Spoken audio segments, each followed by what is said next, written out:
you can't see him anymore, but you can come see us right here every single week.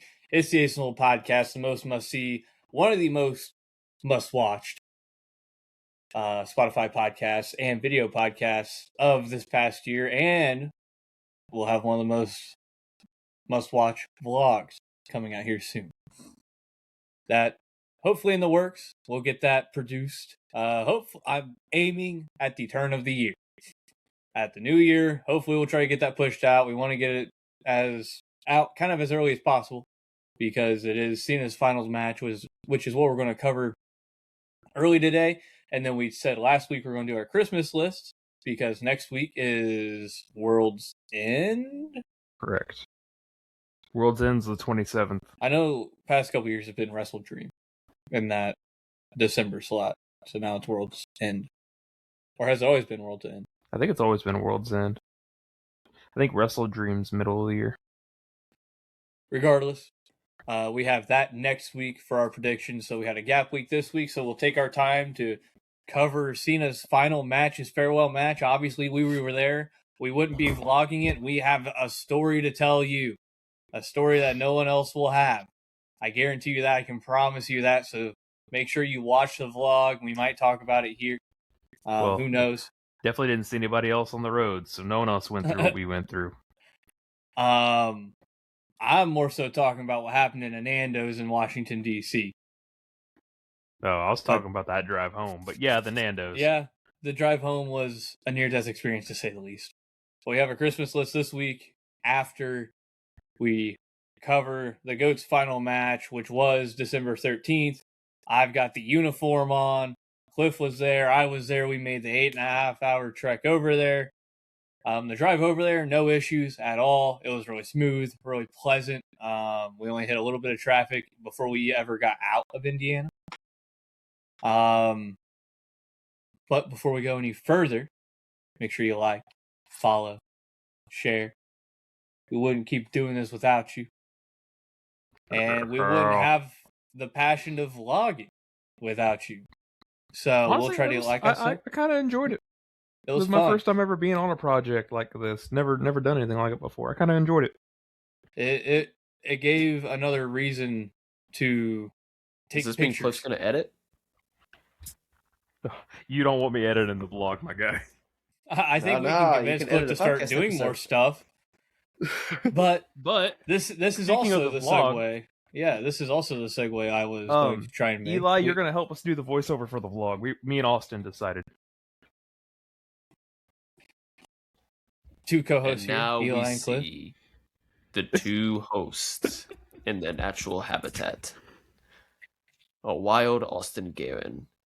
And a Eli, how are we feeling? Sick. Very fucking sick. It's winter time. When am I not, though? Oh, honestly, not too bad. Any thoughts you want to share on Cena's match before I get to that point, or? I know one of my coworkers was really not happy about how it ended. I think it ended the way it needed to. Doesn't mean I could have taken the opposite ending of it. No, I could have. Did I need it? Absolutely not. I think they ended the match the way it needed to happen. I don't disagree, but I will share my opinions here in just a few short moments. Because we met, I don't want to say met, but we had dinner. Ran into the man who retired John Cena in a Nando's in Washington, D.C. I'm not sure if I don't think we ever filmed anything after that, because didn't we go? Well, we went to the mall. Yeah. And saw the Lincoln Memorial and all that kinds of stuff. Yeah, I don't think we filmed anything between the days, so this may be the little voice snippet you use or something to fill in the VO on the vlog. But we actually went into Nando's because Cliff told me whenever Will Ospreay goes anywhere, he has to eat at a Nando's if it is in that city. And so we go to the Superstore Friday, somewhat early, not as it opened, but a couple hours after it opened. It wasn't too busy. We got our stuff. We got a few Christmas stuff for some people. And we went about our day. We also got some Christmas stuff at the holiday market. That's more so what I was alluding to. There was a little holiday market, which you also see in the vlog, right outside of the Smithsonian Art Museum. And the Nando's. Yes, and the Nando's, which are, funny enough, right across from each other. And right so across all that this, street. it feels like a lot of our trip happened within a block or two of each other, but a lot happened within that block or two. So what, it was about 3:30, 3:45. We went because we didn't have, we didn't really have breakfast. We didn't have lunch. So I want to say we left the hotel around 10:30-ish, got back. Yeah, I want to say maybe it was closer to 3 than 3:45, but regardless, we go in there, and who is the next person that comes in and sits down next to us other than the Ring General, Gunther? And I noticed, like,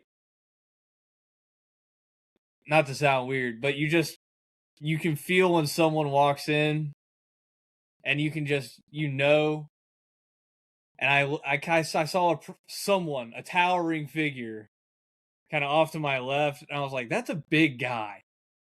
That's a really big dude. And I kind of look over, I look up, it's fucking Gunther. And so my eyes get as big as a fucking plate in front of me. And I look at Cliff, I'm like trying to gesture Kicking to Cliff. The fuck out of me. Yeah, because bro's not getting the fact that I can't just say, like, hey, Gunther's right there, or else for later on, I'll tell you why, but he's just a man that I don't feel like you go and approach and be like, hey, Gunther, can I get a picture? Especially when, under the circumstances he was just, I don't know who he was out with, but he was out with people that I think were, like, personal to him. So that's not a time, especially when someone's eating. It's one of the few times that they probably get some alone time, especially with the people that they want. So that's not when you go approach somebody. That's not the time you go bug them. So me and Cliff were very, like, we didn't know how to react. So once Cliff figured out who it was, he was shaking and his eyes were as big as mine. And thankfully, the 4 semesters of German I took in college actually paid off to where I could understand what they were talking about a slight bit. I didn't understand everything verbatim, but a lot of things I could kind of get the gist of. And I wasn't trying to eavesdrop or anything, but when, like, Cliff has photographic evidence, he is like 2 feet away from me. Like, one of his friends dropped something on the floor, and, like, I picked it up and handed it back to him. Like, that's how close we were to them. It wasn't like I was leaning over and listening. Like, me and Cliff were having our own conversation, and they were as close as we were, probably to me, to anything you see is closer than Gunther was. But yeah, it was just it was crazy. The best part of the story, though, that's what you were wearing. Oh yeah, so to add context to the story, like I said, we had just went to the Superstore earlier in that day. So I am wearing the hat I am wearing right now, and I also got the red 54 final Cena football jersey, and I was wearing that as well, right next to the man who soon would retire and make John Cena tap out in front of millions of people. And I don't even think I would have wanted a picture. And this wasn't planned at all. We just ended up getting up and walking out together. Like, it fully was, me and Cliff were trying to avoid that. We had already waited around, I feel like, long enough for anything to happen. So we were like, all right, just get up. We'll go out. And as soon as I get up to start putting on my coat, Gunther hops right up. And before I turn around and have my coat on, Gunther's up and already walking out the door. So Gunther, like, he doesn't, like, bust out the door, but he pushes the door open, kind of holds it open for me. I say thank you, and we go about our way. Some dude chased Gunther down, asked for a picture, whatever. It's to me, that's a double-edged sword. You put yourself in the eye of the public, you should expect that, but also people should understand when and when not to do that. And I feel like that was probably not the time to do that, or the place, but to each their own. Maybe I was just a little too socially awkward, but I like to think Gunther saw me. I know we made eye contact, because I think he was deathly afraid of taking a picture with me. So his eyes shot away as fast as they humanly possibly could. But I like to think he respected that I didn't bug him. He knew I was sitting there in full John Cena fucking gear. I made eye contact with him. It wasn't like it was a secret that I knew he was there. And I didn't bug him. I didn't do anything. We went about our way. And then he proceeded to tap out my hero in like 28 minutes the next night, which is that's all I would have said too, is if I got the chance to say anything, I would have been like, I drove 9 hours and spent $1,200 to watch you make my hero tap out. Don't disappoint me. That's all I would have said. Nando's was terrific though. Nando's was fantastic. That was my first time ever having Perry Buffalo is the way to go. Nando's. That shit was really good. And the Perry Ranch. That's just where it's at. The rest of Friday was fine. We walked around the mall. Walked a random ass red carpet that was left unguarded. Yeah, some event was going on. We got to walk a red carpet. Saw White House, the national Christmas tree with all the Christmas trees of the territories and stuff surrounding it. Washington Monument, Jefferson off in the distance, the World War II, Lincoln, Korean, Vietnam, the women's Vietnam, the World War I, the Waldorf, the Treasury or wherever the hell that is right next to it. Yeah. Supreme Court. Yeah. And the church. And then, saw the church. And then we got to experience pure, absolute hatred when we came back and was trying to play Find the Missing Liquid with your car and then find the fucking 7-Eleven after that. Yeah. It was, we had quite a few hurdles that we had to get over during our trip. Car had a leak. Whether it had a leak on the way over there, I don't know. If the leak was already there, I have no idea when the leaks or whatever happened, but we got over there, puddle under my car. Turns out it's power steering fluid, so we drive the entire way home with no power steering. But it didn't feel any different than it did before, so I don't think I've ever had any power steering to begin with. I don't know. Really confusing, interesting. Tried not to worry about it as much as possible. And then it was really hard navigating a DC suburb with no phone or map. Yeah. Because they both died. That was not fun. And everything in fucking Bethesda closes at 9. Yeah, I'd say like 8 o'clock, damn near. Like, what the fuck? And Saturday, the last time, the final time for the GOAT was happening in a few short hours. Cliff and I got over there early to go to the said Fan Fest, which we didn't know you had to register for, even though it was free and right outside the stadium. But thank God we didn't wait or register because it didn't open for another hour after the set time they had advertised. So it was supposed to open at 2. It opened at 3. And the line, we have B-roll of it. I'm sure it'll be in the vlog if you guys want to watch it. But the line was absurd. It was wrapped around like an entire city block just to get into a free fan fest for Cena's final match. Cliff and I got coffee in a little coffee place right across, off the street, like sidewalk, street, arena, street, coffee shop. So we saw went to a esports bar. Yeah, we saw them setting up and we walked around Chinatown for a little bit. And then the first I've ever seen it was an esports bar. And we actually saw another WWE alum, Ricardo Rodriguez, ring announcer of Alberto Del Rio. He was also it was the opposite of Gunther. He was like welcoming people to come take pictures, but I also felt bad because he was constantly taking pictures with people, so I didn't want to get in line because he was also a fan there for the weekend. He was trying to eat, whatever. So we got a picture, and he happens to be in the background. Shout out to Ricardo. He looked super cool. Like, he didn't look like he was shooing people away. He looked like he was having a great time. So I'm sure he wouldn't have minded us coming and getting a picture. But once again, wanted to err on the side of caution and respect. Esports bar, really cool though. We got to watch Army Navy, which ended up being a really good game. And AEW Collision. Yeah, we got to watch the start of Collision that they were airing right outside of Capital One Arena before Cena's final match. And then it was time to get into Capital One Arena, and boy, was that a fucking experience in itself. More akin to a mosh pit. I filled out their survey and told them everything they did wrong, from the entrance to the concession stands to just how narrow everything was. But once you were in your seat at Capital One, it was fantastic. Seats were good, a little cramped, but I mean, every bowl seat was super comfortable, nice. So I'll give him a little leeway.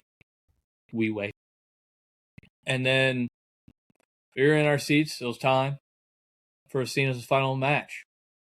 What'd you guys think of the card before Cena's final match? Women's match was match of the night. With like in-ring match of the night, yeah. But yeah, you know, John Cena gets match of the night. Oh no, you know the story. But the first time getting to see Sol Ruka in person, and I'm so happy the Soul Snatcher doesn't disappoint in person. It is just as beautiful.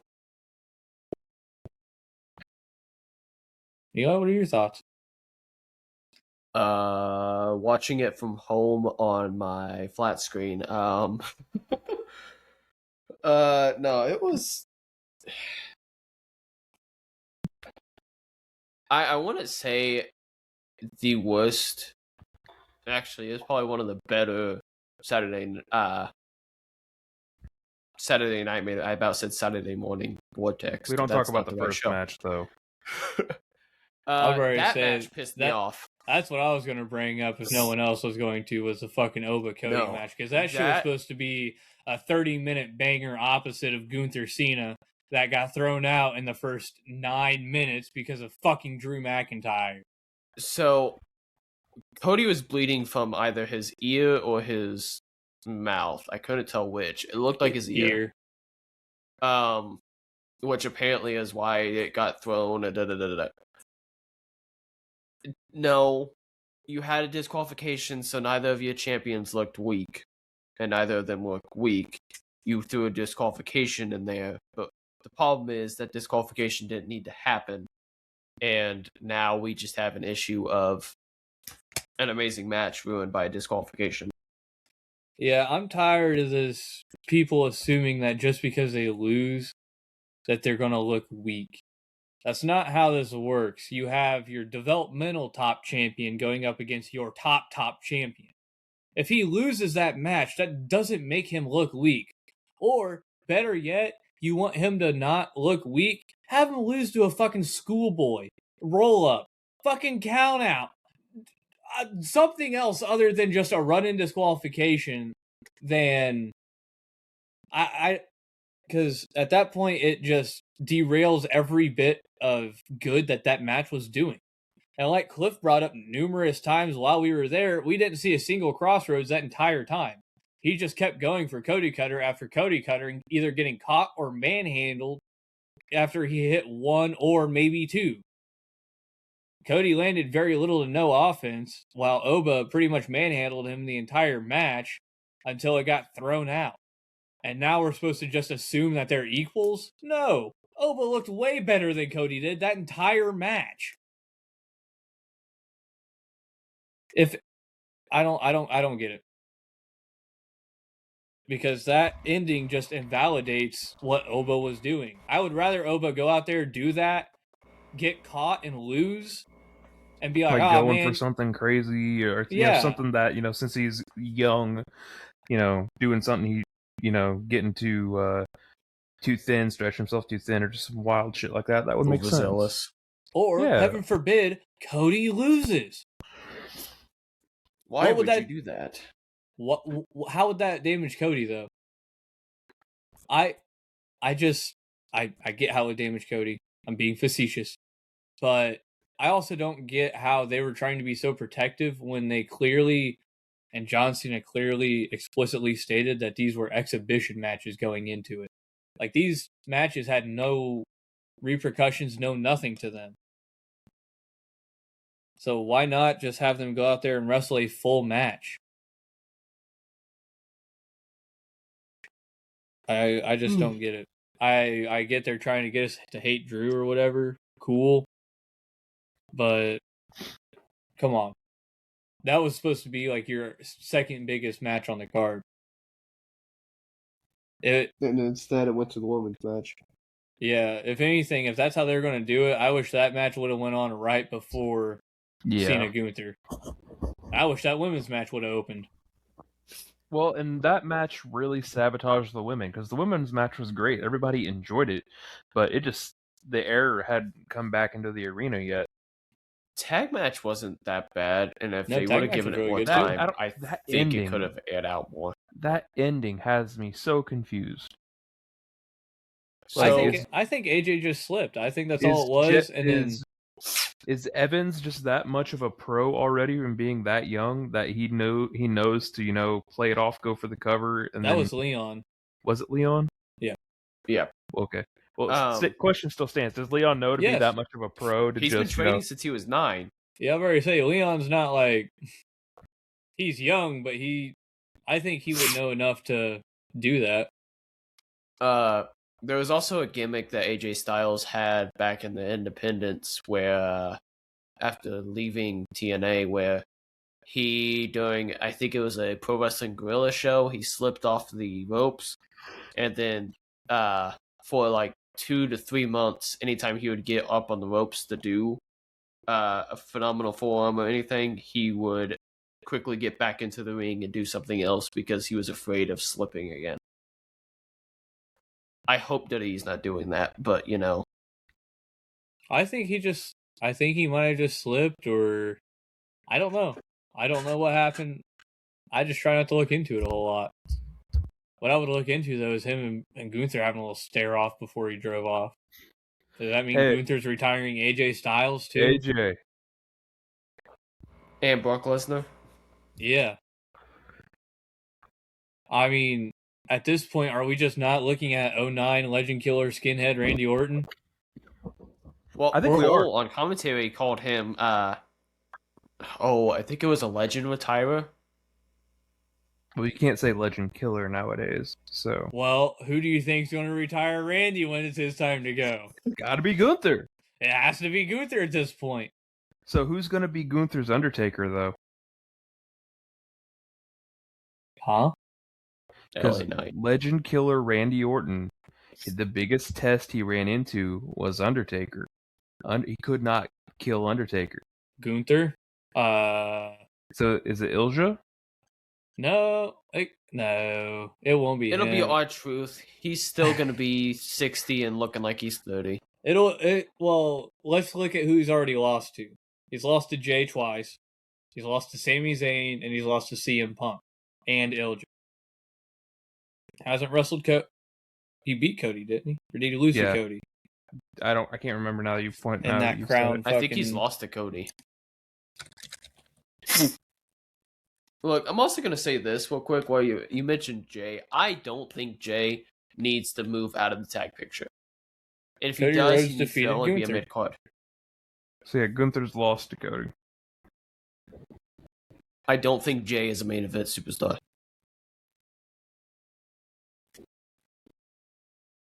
If he was going to be in the main event, it needed to be when the Bloodline stuff started.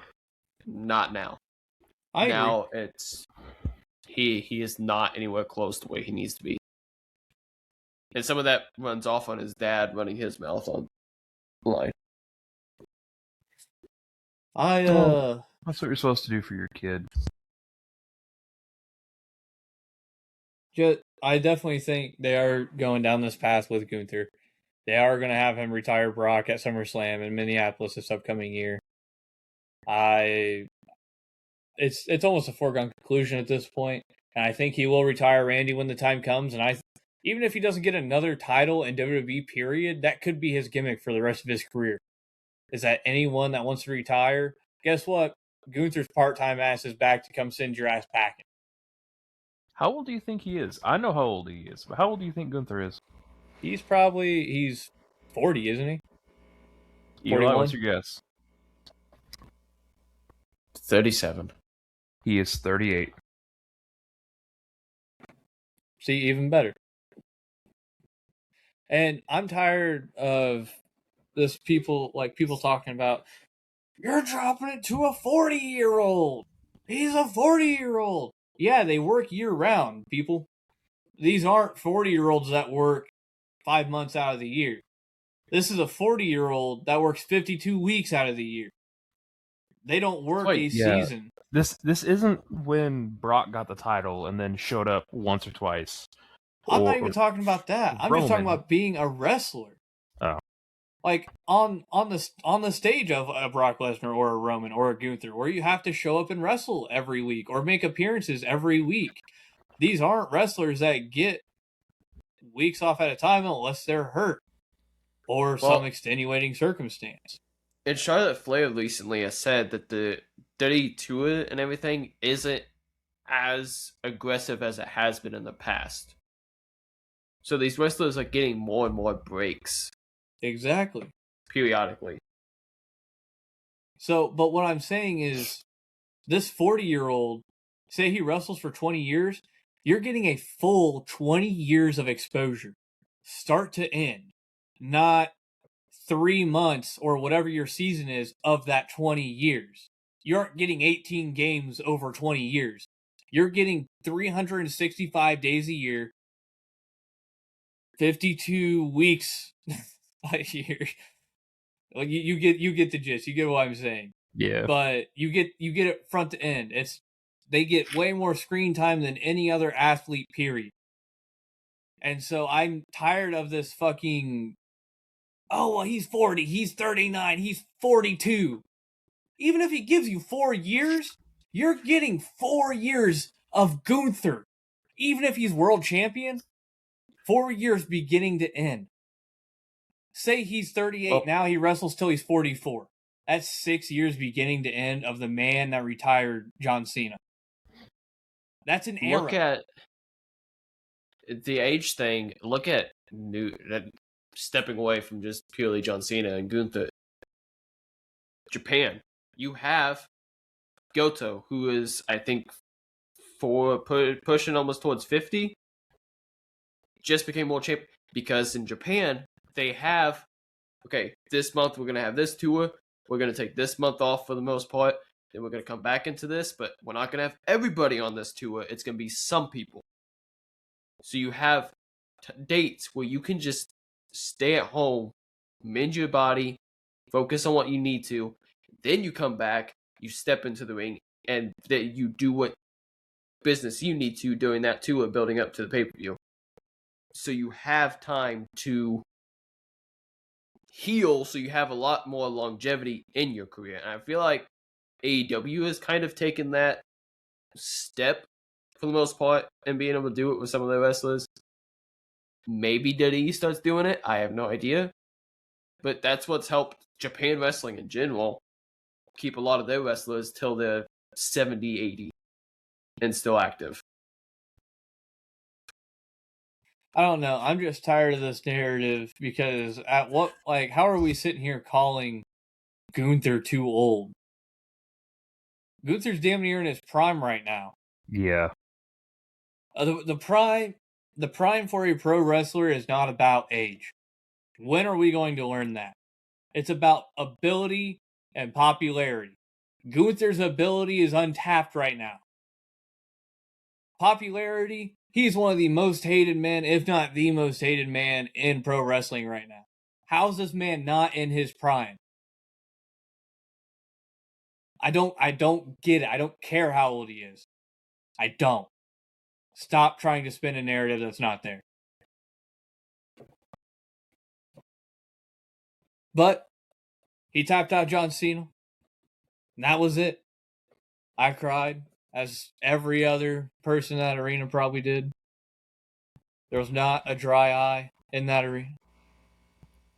I made a joke that Austin's crying, and then they did the tribute video. I'm like, nope, this is where Austin's crying at. And then This we is saw the point fucking Austin's crying. Vince. And then, yeah.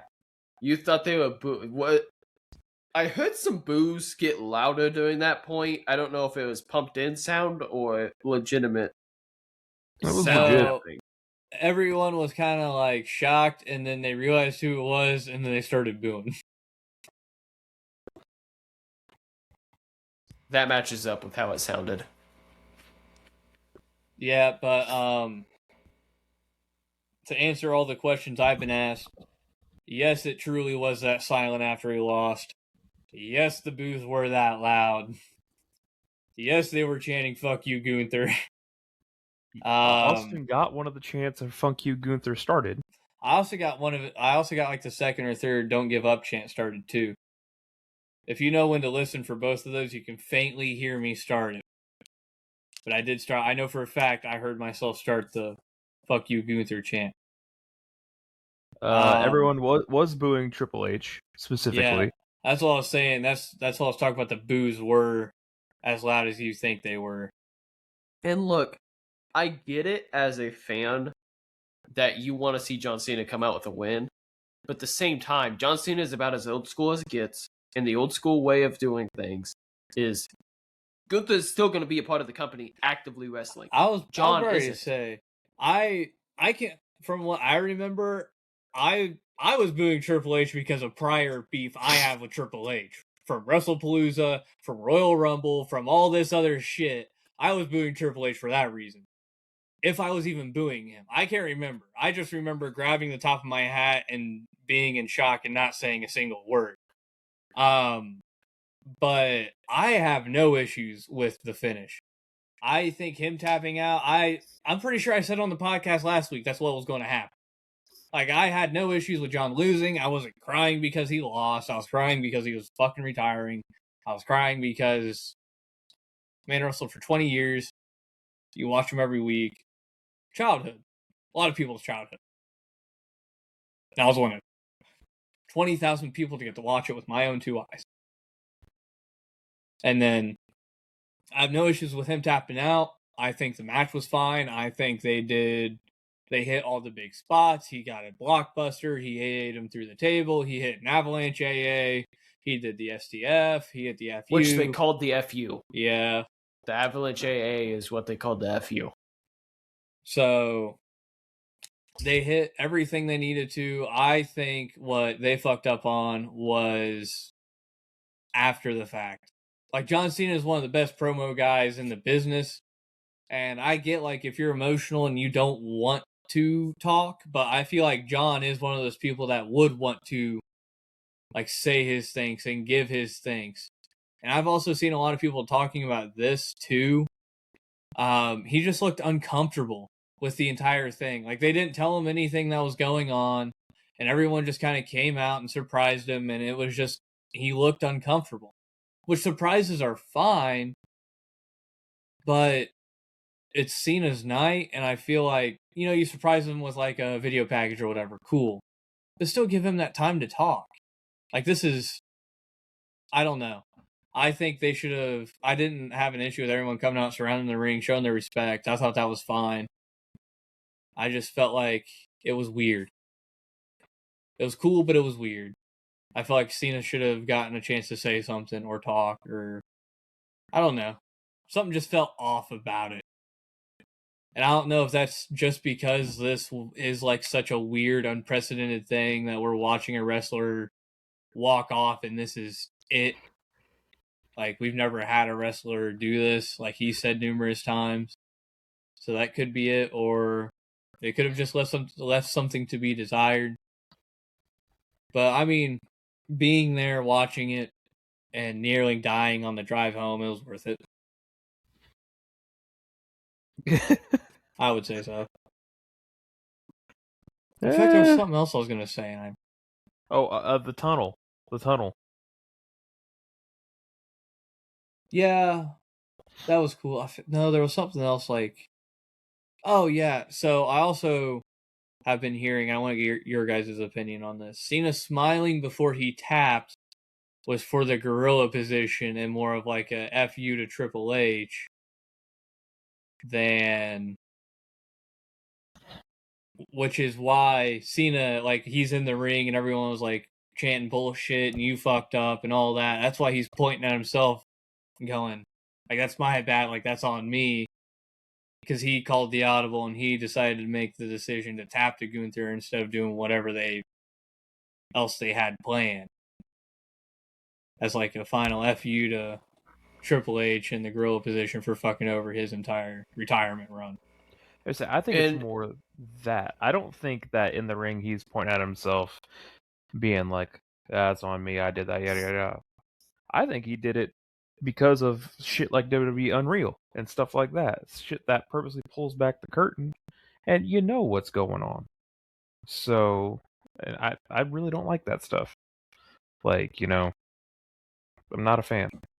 So I think he definitely did it to. There's two worlds. He did it to help Gunther because now there's only 4 people who've ever made John Cena tap out. One of them doesn't exist to WWE. Or he just did it to fuck everybody in the back over because he knew what the crowd reaction was going to be. Because 20 years of telling people to never give up, and then you don't get your speech, you don't get your goodbye, you get your bow and words to the camera and walk out. So I don't know, something about it just doesn't sit right with me. But I mean, it is. Eli?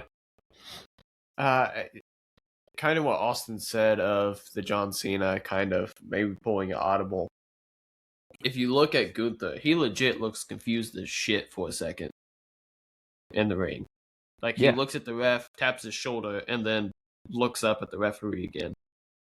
Like, there's a moment where Gunther looks confused about what's happening and has happened. Well, I feel like we all kind of feel in the same boat about just everything. That it was just kind of left more to be desired.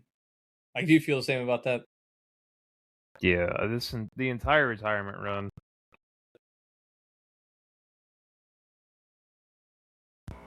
Sorry, I'm not trying to be gross. I'm legit just sick over here. I mean, do you feel that same way, though? That it's just kind of... Yeah. Well, and then I guess I was also going to tie this in. Do you think a lot of people feel the same way that we do, and that we were kind of just holding on to WWE until John Cena retired, and now there's going to be a giant dip in ratings and attendance and all this other stuff from the sole fact that people aren't tuning into the product anymore? And I feel like we already had this initially when Cena wasn't showing up to the Raws and SmackDowns. Like, the ratings were randomly lower. They were randomly lower because Cena wasn't there, Orton wasn't there. Like, all these other people that we are interested in aren't there, and you aren't making compelling storylines. You're making formulaic, episodic, weekly television is what you're doing. And so, with that, do you think a lot of people are jumping ship to AEW or just stepping back? Yes and no. You're going to have a lot of the people that the only reason they were watching wrestling is because of John Cena and Randy Orton and stuff like that. Randy Orton hasn't been on television in I don't know how long. And John Cena is just at now. Beastland in Six Flags Qiddiya. So, yes, you're going to see a dip on the main Raw. I think NXT itself has kind of built its own loyal fan base to an extent where NXT is going to be fine. I think your main thing is SmackDown's going to fall apart again. And Raw isn't going to be the same as it was. And so you're kind of in a predicament if you're WWE of what are we going to do, because now we've lost our main man. We have no backup plan. You could say, oh, it's gonna be Cody, it's gonna be Punk. No, it's not. It's not gonna be Austin Theory either. It's not Braun Breaker. Sure as hell ain't Bronson Reed. And sure as fucking ain't gonna be Logan Paul. You don't have anybody 100% there, in my opinion, to pick up the ball and run with it. I don't think Cody's that guy. I think he's close, but I don't think Cody is the guy that's going to pick up the ball and run with it. If Roman was showing up more, maybe, but Roman's not even showing up much anymore. Seth can't stay out of injury anymore. Seth is always on the injured reserve. So, I don't think that there's anybody that Diddy has really built up enough anymore that they haven't also buried recently that you can put into the John Cena mold and build off the company off their back at this point. Which sucks, but at the same time, they've done it to themselves. And it's fully on them. Yeah, I've been on this for a while that after Cena retired, I'd probably take a step back from watching as much of WWE and consuming a lot of it. And I'm not going and making an effort to go to events, I can tell you that. Unless it's like, oh fuck, I don't know. It's gotta be something big. Like I might go to Raw here March 2nd in Indianapolis for shits and gigs if tickets are cheap. But I'm not traveling anymore unless, like I said, it's something big. Or I get a job there. Unless I'm getting paid to do so, or it's something I really, really want to do. But yeah, it's just if I want to watch wrestling at this point, I think I'm going to go watch AEW. At this point, I'm watching WWE for the people I've grew up with. I've watched these people on TV for X amount of years. Familiar faces. I feel almost a loyalty to WWE, which is what they want you to feel. And I feel like I've been smacked around enough to know that they are not as loyal as they probably lead me on to be. So with that being said, any other final closing John Cena final match remarks? I'll circle back to myself at the end.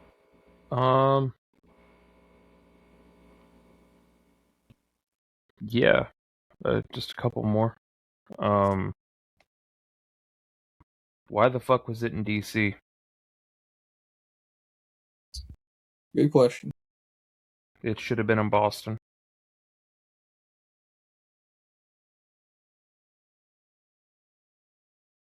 Cough, Trump, cough. He didn't even show up. He wasn't there. Vince and Linda weren't there. Fucking RFK was there. He was the only notable. They're not even together politician. anymore. Linda was there. No, I didn't think Linda was there. I was pretty sure Linda was there. I know RFK was. She's still a McMahon, Eli.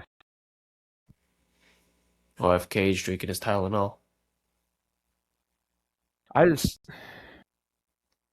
It being in DC instead of it being in Boston feels like it just feels like it exemplifies everything that's wrong with the fucking company. DC paid more for it, and so rather than putting it in his hometown, in the Garden even, we didn't get it. So yeah, I mean, it was a great weekend. I had a great time, but DC doesn't really make sense. Yeah, it would have made more sense just to be in Boston. Eli? I don't really have. I think I've said and probably turned away a lot of our fans with some of the comments I've said today about Jey Uso and WWE's management of wrestlers. One word. Fucking sucks. Look, I understand using a fucking catchphrase to get over, but man, you gotta have something better. But we're not gonna have the second week in a row where we just bash Jey Uso's moveset. I wouldn't even call it a moveset. Well, that leaves the floor to you, Austin. Well, shit. I was sitting here crafting a post on Instagram, but I guess I'll wait. Oh, John, where do I start? No, weekend was fantastic. It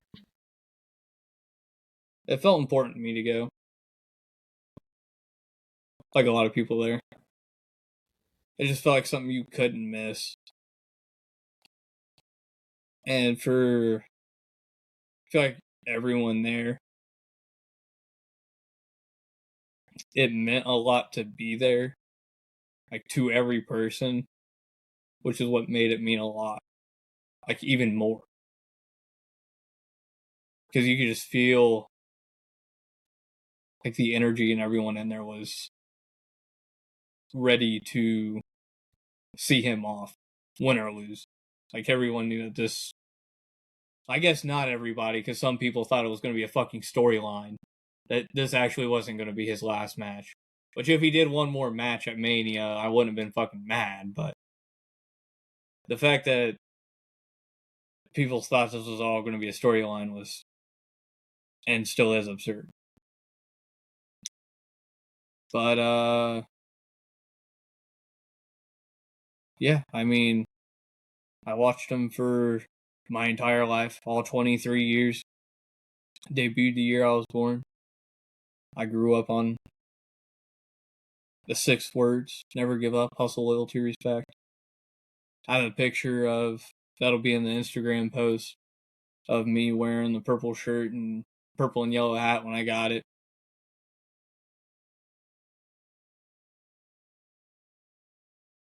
Yeah. Thank you, John. Can't wait to watch what AEW does now. Thank you for freeing me from my shackles. We are a TNA, AEW, and New Japan show now. So with we'll that, talk about that in a few weeks at the town hall, Eli. Yeah, trust. We've Oh, already yeah, Town Hall. we talked about that on the way home. After that, we God. now have our Christmas list. I will try to knock out real quick. So wait, I have one more thing about the trip to DC. Shout out to the Cranberry and Ascend Collection Hotel for letting us crash in your parking lot for an hour. Shout them out. Appreciate it. Well, really, we were in that bar next door. We were sitting out front of that. I about went in there. I thought it was open because they like all the arcade machines and shit were still on. So I thought it was 24 hours. Open, or else I would have brought it up. But also, I forgot to say this. I got a piece of the canvas, so I will be getting a piece of the map from John Cena's final match. Yep. It's coming in a cool. Yeah, it's coming in a cool like magnetic, pressed together glass, see through. And hopefully, I know I said this on the way home, knowing my luck, it'll be one of the Riyadh season pieces. But hopefully it is one of the Riyadh season pieces because it was in directly middle of the mat, and that's where they spent most of the time. Was in the middle of the mat with John Cena fighting for his fucking life. So do you want me to go through and read out what we wished for last year? If you want to.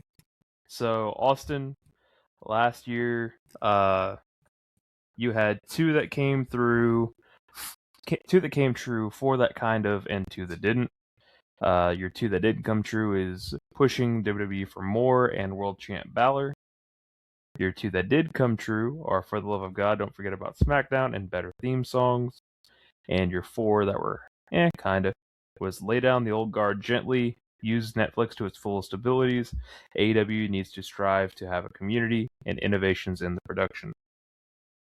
I had 2 that were true, 2, 3, 5 that did not, and 1 that kind of. So the 2 of mine that came true were more fan engagement, chance and interactions. and more wrestlers in the media's eye. The 5 that didn't was getting the True Dark Order, Kenny being AEW Super Cena, Cody's heel turn, Drew the Bloodline Hunter, and the new Young Lion faction. And the one that kind of came true was dissolve just 5 guys. Eli, you had 1 that came true, 5 that did not, and 2 that partially did. Your 1 that came true was continuing interpromotional relations. Your 2 that kind of did was stop using NXT for failed ass athletes and stupid storylines, and let the Netflix move go smooth. And your 4 that did not was for WWE to stop adding titles, Mercedes to lose the title belts and no more titles, Ricochet needs to retire, Sonata World Champ, and Bullet Club Civil War 3.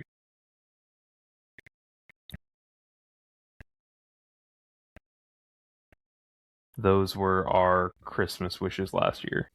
Well, let's hope they do better this year than they did last year. Yeah, I hope so. Especially for the people that are targeted in our fucking wishes, like Finn Balor. All right. Yeah, maybe we just leave him off of our list. Who? Finn Balor. Let's just not chance ruining his career more. We just shit talked Diddy a whole bunch. Like, I mean, I don't want to see Prince Devitt again. I never want to see Prince Devitt again. So, I'll go first, and I'll reveal one of mine. I kind of did them at random, so we'll do one of my New Japan ones, I guess. You're in Austin's. That is Austin's. You're right. Why is yours black? What the hell? Cliff, guess what we missed? What did we miss? An impromptu meet and greet with Chris Van Vliet. We missed that? Yeah. I don't know when this was, but it was at the Superstore in DC at some point. Damn. Probably was the day before we got there. Yeah, who knows? So, one of my New Japan wishes is to establish the next face of the company and don't let there be a void after Tanahashi retires. They kind of have already. But that's the thing. Kinda isn't yes. Well, so what they're trying to do is the Three Musketeer thing to see if it succeeds, but they also have built up to where if it doesn't, they have somebody there. It's just not who they were hoping it was. They were hoping it was going to be Shota Umino. It has been Yuya Uemura instead. Of course it's Yuya. Of just 5 guys. He's been towards the top in New Japan, kind of with the fans. Shota's kind of built up. Once again, you stick some people I don't like in a tag team and apparently they get better. I don't know. But they are establishing it, so your wish may 100% come true. It might. I might get lucky. Eli, which one of yours do you want to do? I'll go to New Japan. This one's actually a really big one. New Japan does more America shows. We haven't had a good American show for New Japan in a hot minute, man. Like, it's been quite a while since we've had a America show. Well, I'm just going to go ahead and say mine, because mine is, I wish you put forth more of an effort to have an American audience. So we will go hand in hand right here. Because I was going to say, I feel the same exact way. I feel like there for a while, they were putting in a really good effort to have an American audience. Like, I was watching Wrestle Kingdom every year. Now I don't even have an NJPW World subscription. Like, it's not worth it because I'm not being pandered to. I am an American. I need to be pandered to. Give it to me, damn it. So, I'm gonna go ahead and do my second New Japan one, and that is to get a better US TV deal. Well, shit. New Japan. Look, we want to be your podcast. Just fucking make it more American friendly, please. Make it Just make it more, accessible. make it more accessible over here. Don't make it only accessible through your website that you don't have an app for or Roku TV. Or just make it fucking... Give us a free account and we'll fucking cover you more. Just fucking something, please. That's really funny. Damn. That's one of the fucking through lines we pick on New Japan for, is just let us be fans. Well, because they have the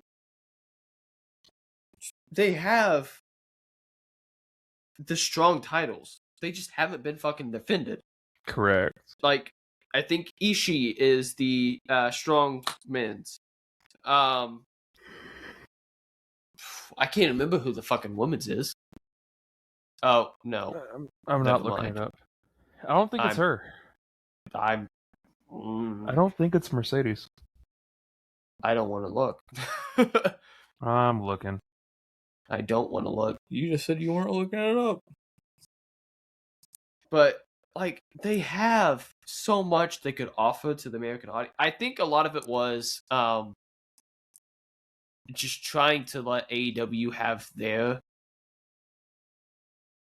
home Market. field, and Japan has their, Which is okay. fair, but Understand it, but at the same time, fucking no. if you aren't gonna, then get rid of the strong titles. The guess. sixth Either and current is Saya Kariyama. Oh, I forgot Kamitani. Yeah, that. Won it at Stardom and Kurikan. Oh, yep. Because it Beat- was beat Azumi. She AZM. beat Azumi. Yep.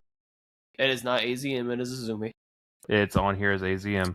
I know, but it is pronounced Azumi. Then It is put one the of the rest of the dumbest things word on ever. there. It is one of the dumbest things ever. I'll go ahead and go next. Mine is don't be afraid to flex your muscle in history. I feel like I watch Wrestle Kingdom every year, and there is nothing about, like, and this also could just be the American in us. I don't know, but I feel like for being I don't think it's the oldest, but like the most well known pro wrestling. Like, you have had some of the most well-known and best pro wrestlers in the entire history of the sport in your company. Undertaker, Use that. Kurt Angle. I'm Brock talking Lesnar. about homegrown, like fucking, like Kenta and like all that shit. Kento is more Noah. Yeah, whatever. The Uzanoki then. Fucking use something. Goto, Ishii. I just, like I said, it could be they like. What was that for, Cliff? Well, my big screen is frozen on you, but when Eli talked, you popped into the little screen, so then you were on there twice. That's what know. that page was for. I just feel like every time I have tuned in and watched something, there's nothing about, like, history. Yeah, there's nothing. Oh, this man has this many wins at Wrestle Kingdom. This is compared to this man, or the man you might know, Okada, who has this many wins. Or don't stat me to death, but don't make it sound like this is just a 1-year thing, or like it's something new every year. Like, build upon. This isn't Roadblock. Yeah, a lot of that has come down to trying to change tactics to expand out their market. Like the IWGP World Heavyweight Championship, when it was on the line, they would play a video every fucking time of previous champions. Like, that was a go-to thing every fucking time. And I don't they haven't mind done that. it in a while. Yeah, I don't see the issue in that. There's no issue in leaning and using the history that you have and have made. Unless it's like disgraceful history. Yeah, unless it's someone that you don't want to showcase. Well, all right, Eli. let's finish out New Japan. New Japan fixes their faction issues. What the fuck are you doing? You have dropped Bullet Club into a tweener faction. United Empire is the heel faction. You erased Chaos entirely. Hantai exists, but you're one letter away from Hentai. Just Five Guys was really fucking good as a team. Now they're fucking absorbed into Hantai. Austen disappeared. And it's just kind of, I don't know. Like, it's happened before where they've diminished factions just to re-expand them out. But it feels like this is going to be sticking around for way too long of them not being multiple factions, which, okay, if it works, it works, but it's not working right now. The long run, maybe it does, but as of right now, it is not working. It is not doing what they're hoping it's going to do. They need to fix it, and they need to fix it soon, because if you want to expand out your market, they don't want Bullet Club teaming with the unaffiliated tag team faction group thing that LIJ has become. They want Bullet Club taking what is there. They're the foreign heels, for Pete's sake, man. Like, that's the whole fucking gimmick. Yeah. It's, I don't know. House of Torture has kind of, it's bad when House of Torture is one of your better factions in your company.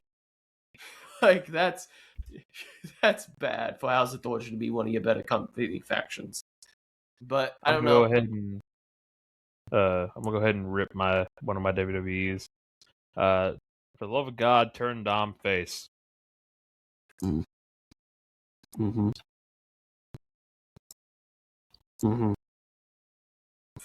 Is that it? You don't want to expound on it at all? Just Well, I just want Dom to be a face. I want the storyline to happen where he retires his father in a career versus name match, whatever, and he gets the mask from his father, and he feels so bad. Judgment Day comes out to cheer him on and shit. He tells him to stop, and they kick him out of the Judgment Day because, oh my god, Dom finds his smile or some shit like that. That's fair. I'll go with one of mine. I think this is pretty funny considering what just happened. It's booked for the fans, not the checks or the critics. And what I mean by this is, don't book Royal Rumbles in Saudi for the check. Don't bring Undertaker back in the Royal Rumble for the check. How many times do we have to go through this song and dance of us people bringing people back for these Saudi shows that don't pan out to be good at all? Do we need to remember the last Royal Rumble that happened in Saudi? They asked for someone that wasn't even alive. They asked for a couple people that were Exactly. Let's fucking reel it in, fellas. They had a sumo wrestler with no professional wrestling experience. Yeah, I will say this, though. He didn't do too bad, though. With how the Saudi shows have been going lately, I'm not going to say my hopes are high. I am not looking forward to Royal Rumble. My hopes are not high, but I do think it will be better than the last Royal Rumble from the sole fact that I don't think they might expand it back to 40 or whatever. Maybe. I don't know. But never mind. I'm taking it back. I'm not saying any of that shit. This is going to be dog shit. I just remember who's booking this shit. We got Michael Hayes spitting utter dog shit out of his mouth up there in the creative booth. We got the triple bald fraud up there making terrible decisions. Nah, this is going to be dog shit. I take it back. They need to stop booking they need to book for the people that are actually paying for the fucking seats. Actually putting the checks in their pockets. Without them, they wouldn't have made it to ESPN. They wouldn't have been taken as a real sport. Nah, it would be ass. Book for the fans, not the fucking checks, man. Eli? I'll hit this one first. This one kind of feeds into two parts of my WWE, so if I'm allowed to, I'm going to hit this one and then I'm going to flow into the next one. Go ahead. NXT finally continues pushing stars correctly. NXT has been building up Obafemi, Ricky Starks, Ethan Page. Two of those people are already names from AEW, but they have been building it with the WWE audience. You have had Thea Hale. You have had multiple wrestlers from NXT getting built up. Do you see Thea Hale won the title tonight by a botch? Yeah. Which leads to the next thing, which kind of plays into the comment I made earlier of not having a face to run the place. WWE needs to do a fucking draft. It doesn't matter. They said they were going to do it, but now they haven't. Every time if the shake doesn't work, it doesn't work and you're fucked. But at least fucking try. It doesn't matter because eventually, after about 2 months after they do the draft, they start fantasy booking and just fucking forgetting that, oh man, our brands are supposed to be separate. And next thing you know, you got the Bloodline running every show. You got Cody running in between. You got all this other shit. And it's like it never even happened to start with. It's irritating. It's frustrating, but you have too much talent down in NXT not to move them up, and you can't just move them up willy-nilly. They've tried doing it with Javon Evans, and he has been lost in the fucking sauce the entire time. So, please, fucking draft. Austen, you want to go? Try and shake it up. No, you can go. All right. This is going to be controversial. I think the company opposite turn of what I said. I think the company needs to trim down in a healthy way. So, for example, I think that the roster is too big in WWE. And that's, I know, haha, really funny coming from the AEW fan. But I feel like it's so heavy with lower card to mid card talent that most of the shows nowadays is exactly that. Because, like, I bet you I could go through the roster and I could name off a bunch of people that we haven't seen do anything in a while. Now, when I say trim, that doesn't mean release. I mean, find something for him to do. Baron Corbin went back to NXT, and he was great for 6 months until they released him. Angel and Garza are great down in Mexico. Like, trim them from the main roster and get them doing shit that would benefit them. Don't just, leave them in fucking catering.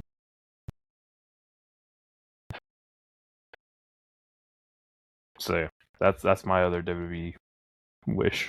And that's fully fair. Austen, what is your WWE wish? Oh, I didn't know I was unmuted. My last one is strike while the iron is hot and not lukewarm and already on the ass end of fucking cooling. How many times have we fucking... Huh?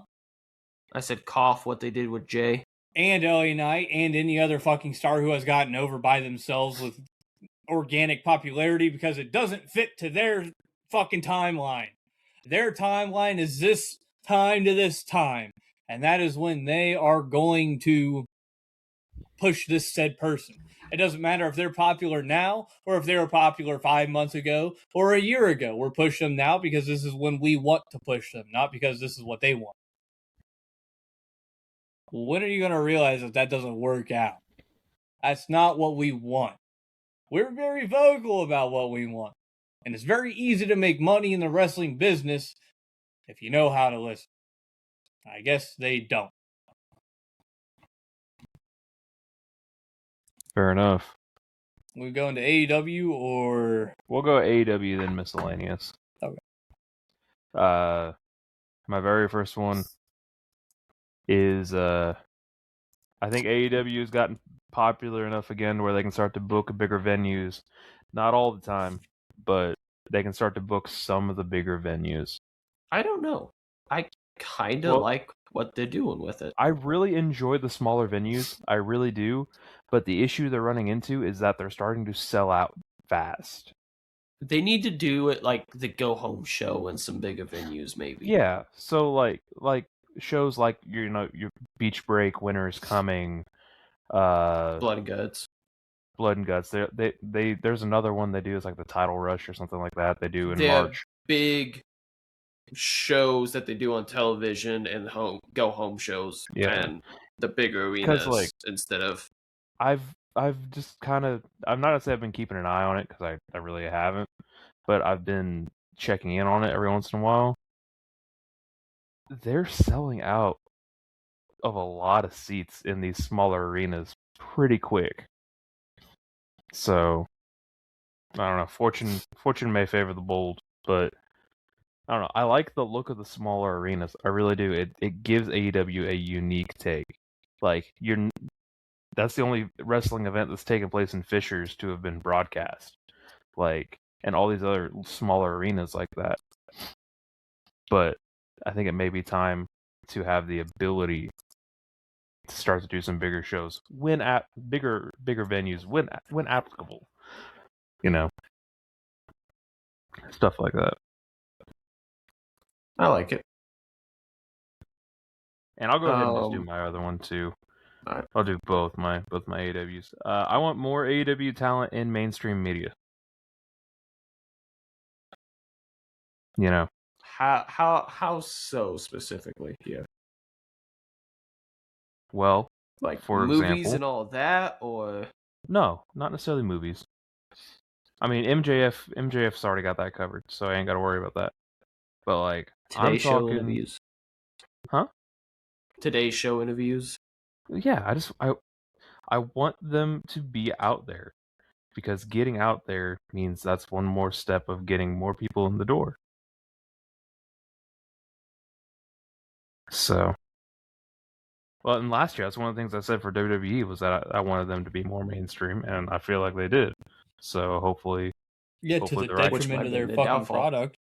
So you really want that for AEW? Well, Tony Khan, at the end of the day, is a rich one himself, so he's going to do whatever he wants.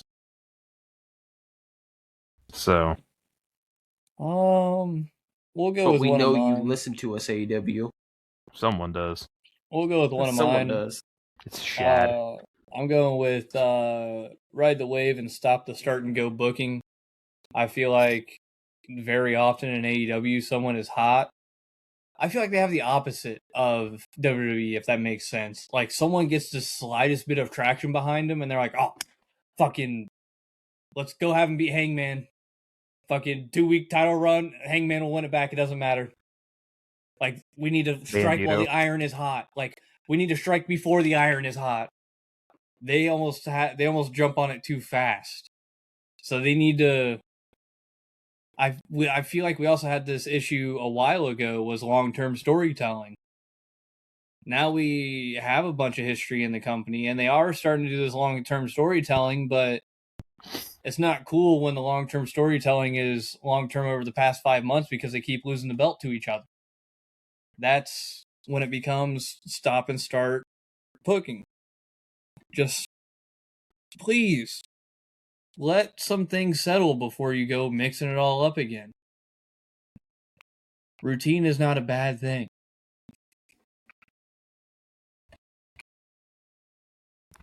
I can hit mine. And I put this one down mostly, and I can fully explain. AEW makes the national title into something else entirely. Look, NWA still fucking exists.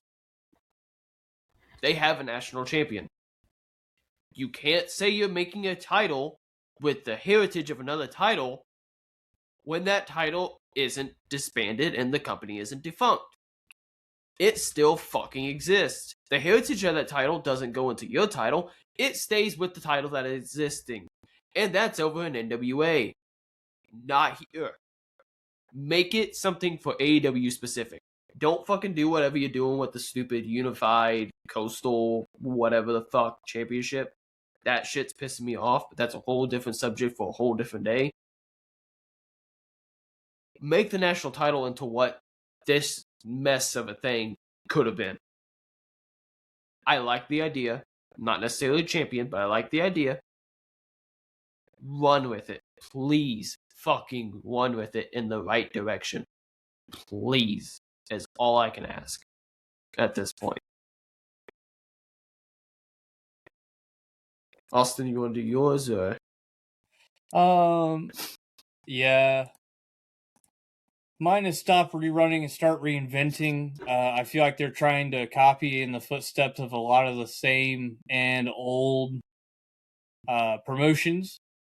That's fine. I have no issues with you running the Hammerstein Ballroom. I have no issues with you calling back to promotions.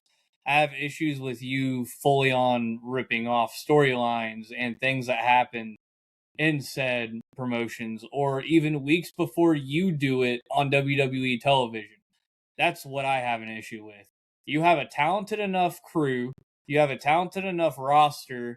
You yourself should be talented enough as a professional wrestling fan, as one of us.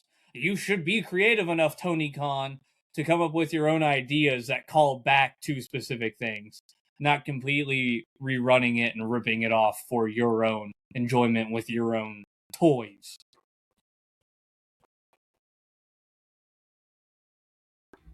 But the action figures are amazing. The head scans.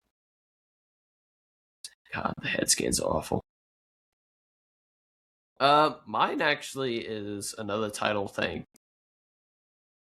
Something that he hasn't done correctly. Make the AEW tag, women's tag titles a serious thing. Don't fucking make it a flippant thing. You have enough women wrestlers there and enough tag teams in the women's division. You can do something amazing with it, unlike that he did.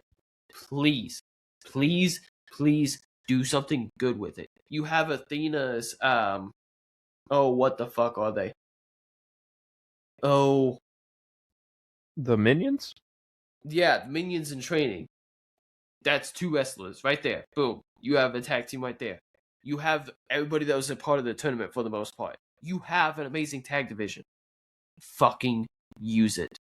You do it with the men's, do it with the women's. As long as you can take that division seriously, it's not going to flounder like that he has done with theirs. So please, take it fucking serious. Which, moving to my miscellaneous, if I can.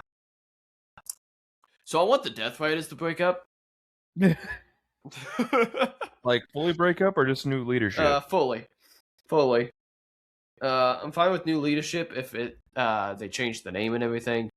Because that essentially is a whole fucking new group. But God, it's you're hitting bloodline levels of running out of lasting past your time at this point. Because it's not the best thing they're going to be able to do is turning on Jon Moxley at this point. That's it. Claudio has that's lost. It's going to be great when it happens. Claudio went from ROH World Champion to eating pins. Yuta hasn't done anything other than look like a caveman. Daniel Garcia's there for some reason. And Chauffeur is there just to kind of be there. So it needs to go. It needs to be gone. Oh, and Pac's there. Changing his wrestling get up every week. You can't tell if he wants to come completely jacked and visible or slightly jacked and looking less visible.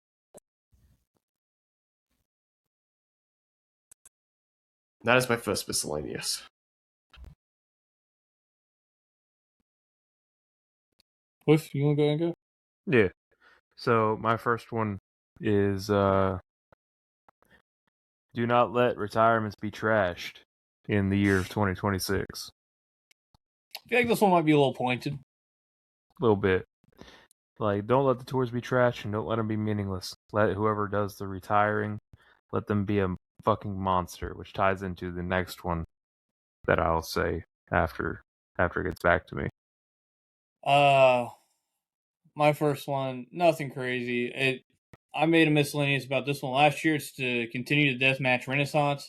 I feel like AEW has done a pretty good job at putting death matches on a mass scale, with Darby Allin, John Moxley, Blood and Guts, stuff like that. And I just hope they continue it. Call me fucked up. I enjoyed seeing John Moxley getting that fork shoved in his head. Hey, man. Sicko. That's cool. I hope they continue it. I hope that is the only place I can go watch on a major scale some man pretty much get filleted with a pizza cutter.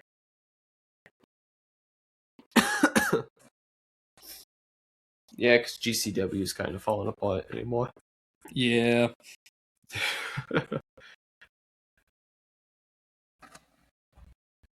Oh, Eli, how was fantasy this week? I won. I know you did. We all won. I It was ruined the week. people's. I have ruined people's seeding, and I've ruined fucking people's seasons in a lot of different fantasy leagues. I won every single fantasy league this week. I went 9 for 9.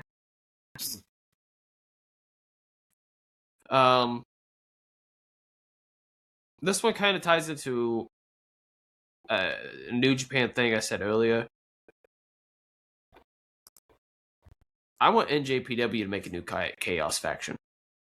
Not Hantai, not anything like that. I need a genuine, full face team somewhere. Because Hantai is a mixture of tweeners and faces, and it doesn't fucking work. I'm gonna say it till I'm fucking blue in the face. But the Garen clan made it to the second round of playoffs in every single... Yep. Including Chad. Made it to the second round of the Toilet Bowl by losing to Eli. We all made it through. In a worse place. I just gotta make it through this week, and then I can delete the app again. Cliff, you gotta beat Brody. My second miscellaneous is to let the old guard die. Don't hold on. Don't drag it out. Let them go. What we got? It's almost like someone put that last year. Yeah, I know. And I felt like it was important enough to put it again this year. And I actually put 3 miscellaneouses to help make up for the fact that I felt a little sad that I didn't have anything too original. And I want Gunther to be the Brock style end boss he should be. That man should be feared. I feel like this goes against everything the beginning of this episode was. My last miscellaneous is nothing to do with wrestling. It has to do with the Colts. They need to stop their mediocrity. Keep in mind, I wrote this last week. This was before they brought Phillip Rivers back.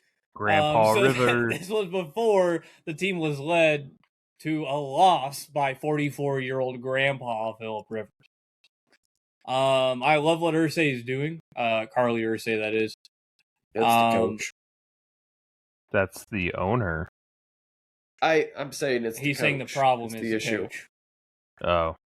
And Coaches. I have fully trusted her that she has been spending the time and thought necessary to make the right decision for the Colts, being on the sidelines and all that, being hands-on.